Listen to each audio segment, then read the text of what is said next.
Good afternoon, Right Honorable Barrister Joshua IZANG Madaki, Good afternoon, my brother. former Speaker of Plateau State House of Assembly. It's nice to have you on TVN exclusive. It's a pleasure meeting you too. Thank you very much. So Yeah. we go straight to the questions. All right.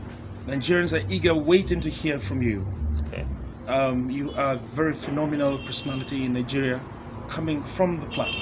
Thank you. And so, with the level of economic hardship and sudden controversy over fuel pump price increase, do you think there is a responsible government in Nigeria? Well, my brother, the issue of fuel increment over the years has become a national dilemma. Dilemma in the sense that almost every government that comes to power, it seems nobody will be able to run this country without attempting to increase the price of fuel pump prices. Looking at the antecedents over the years, you could see all where we started to where we are today.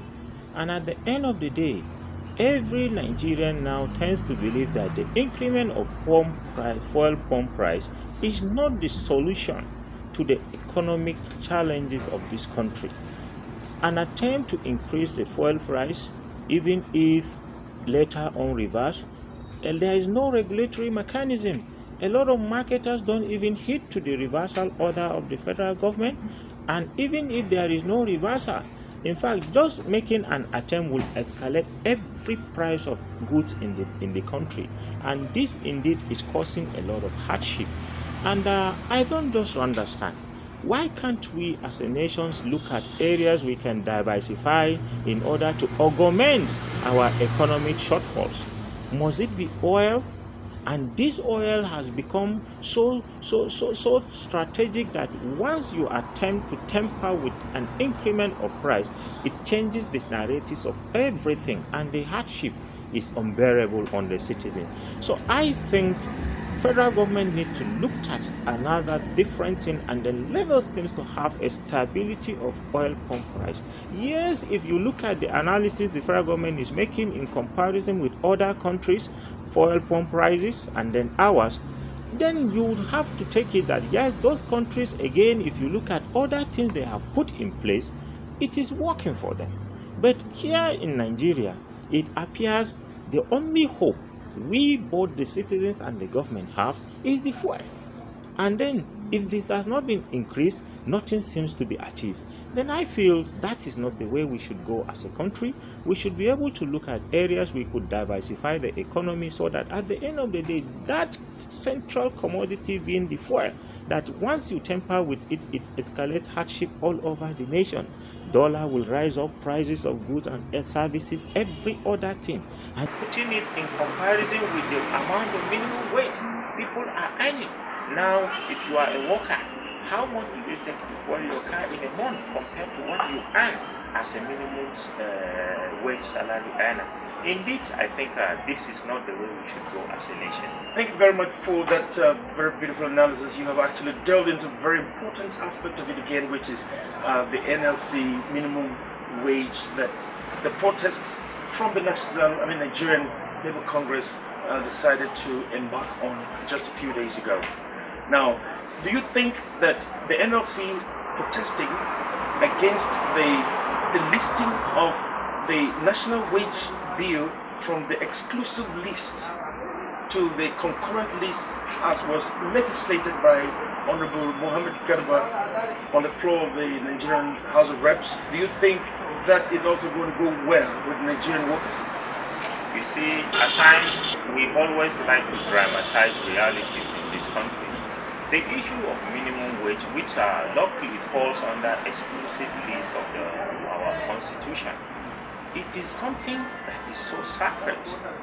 And if the National Assembly will help this country, a lot of agitations have come on board on issue of restructuring, issue of amendment of the 1999 Constitution. There are better things that could fix this country for good in that exclusive list, which our legislators are not looking at. Why the minimum wage down to the concurrent list? Are there no other better things that will help this country from the exclusive list to the concurrent list? Why is it the minimum wage? I don't think we are right. Now, look at the controversy. The federal government decided to increase the minimum wage to 30,000 naira, and at the end of the day, they left it at the options of the states. Most of the states, it was in the index analysis that over how many states cannot afford to pay that minimum wage because of the low level of per capita income in those states. IGRs are nowhere to be got. In fact, more than 50% of the states we have in this country are dependent on the national pension that is coming. So if really we want to go about reality, I felt this motion that is being raised is untimely. Rather, national legislators should look at other better things that are contained in the exclusive list and agitate that such things should go back to the concurrent list. For example, the issue of mineral resources that the federal government have exclusive control over. What becomes the fate of the states? The local government where such resources are endowed. If today legislatures will make a move to move the issue of mineral resources to the concurrent list, I'm assuring you Nigerians will come up for them. Because that is what is key and timely. How do states harness their internal resources and natural resources at the exclusion of the federal government? But the issue of minimum wage, I don't think we are right to get there. Because if you do that, in fact, even the 30,000 minimum wage at the mercy of the state governors, some of them cannot afford it. They have to go into negotiation with the workers. Why now, if you move it absolutely into the concurrent list, it means in some states, you will wonder whether indeed you can equate their workers to real civil servants, or what can you really call them. Most of the agencies of government at the local government, and even in some states, instead of giving permanent employment, most of the citizens are now working under a quaint words that they call they give you work, but they call it, is it part-time or contract jobs and the rest of them. Then these are work that you are not pensionable. You spend your years working under contractor. At the end of the day, you end your life without achieving anything. So I think we need to look at this thing critically. The nation is not yet right for the issue of agitation of moving the issue of minimum wage from exclusive to concurrent list. That's my opinion. Well, Honorable Speaker, thank you very much. Once a speaker, I must say that you must always be a speaker. You must have done well when you were a speaker. But considering the circumstances that brought you in as a preferred speaker of the Plateau State House of Assembly, what are the highlights of your stewardship at the end? Well, actually, the circumstance that brought me to the Speaker of the State Assembly in Plateau State quite striking. In the first instance, the legislators, my colleagues, felt the need that the image of the State Assembly was under ridicule. They were not getting the deserved leadership that they are expecting. And the public outcry, they labeled the House of Assembly then as a rubber stamp assembly, which actually is not true.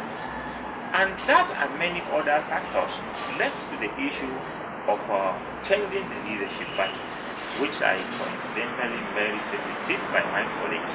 And I served only 11 months at office as the Speaker before the end of the 8th Assembly in the 2019 general elections. So, during my tenure, I was able to redeem, by the grace of God and the help of my colleagues, I was able to redeem the image of that House of Assembly, which is on record, that indeed, from the time I took over to where we ended, we have redeemed the image of that Assembly beyond even the shores and boundaries of the states. By engaging the citizens on media programs, embarking on robust legislative activities, we have passed a lot of bills that are so strategic to the development of the states. Until today, they are on records. So the achievement of the 8th Assembly generally are too numerous for me to mention. In fact, to the extent that today, Plateau State have become a role model in certain legislations that have bring about agencies that are strategic and key to the sustenance of peace on the plateau. Now, for the first time across the nation, we were able to legislate what we call peace-building agency, looking at the incessant crises that have bedeviled our states over the years. And that peace-building agency has become a role model, where some states even come to learn the working operations of that agency and implement same in their states. And I think that is what even led to the president himself coming to launch the roadmap to peace, which Plateau State Peace-Building Agency has put in place. And you will agree with me that today, the level of stability of peace on the plateau, it cannot even be compared with the past regimes, because it would have been rare in the past for you to wake up for 1-2 weeks without hearing Plateau on the national headlines of the news.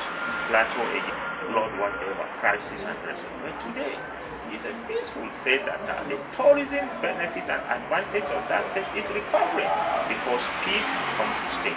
And like I said, a lot of other meaningful legislations, the Plateau State Microfinance Government Agency is there to help boost the small business entrepreneurs by giving them grants, by training them, by doing a lot of things that have changed the economy situation of the state for good. So I think let me just pause here, because there are so many for me to Oh wow, that's looking at the beautiful submissions that you've made here in terms of your stewardship. That takes us to a very important question, and the last, which is looking at the social, political and economic situation in Nigeria. What projections will you be making ahead of 2023 elections? Do you have an ambition for 2023 in those days? Well, at the moment, not yet, because though 2023 is not yet far, it's just at the corner. At times, as a politician, definitely you have a lot of analysis, calculations, projections to make, and first satisfy yourself that yes, the course is clear for you to venture into any other responsibility, if at all the people actually are desirous of your service. So, but at the moment, I have not conceived any. I don't know of my constituents. Probably they must have been thinking ahead of me, maybe, but none of them is yet to approach me for any other responsibility in 2023. But it is not yet too late. Probably in the course of time, between now and the end of this year, next year, that is when the murky waters of politics will start, turning. Maybe an offer could come my way, and by then I will have something better to tell you. It's okay. Yeah.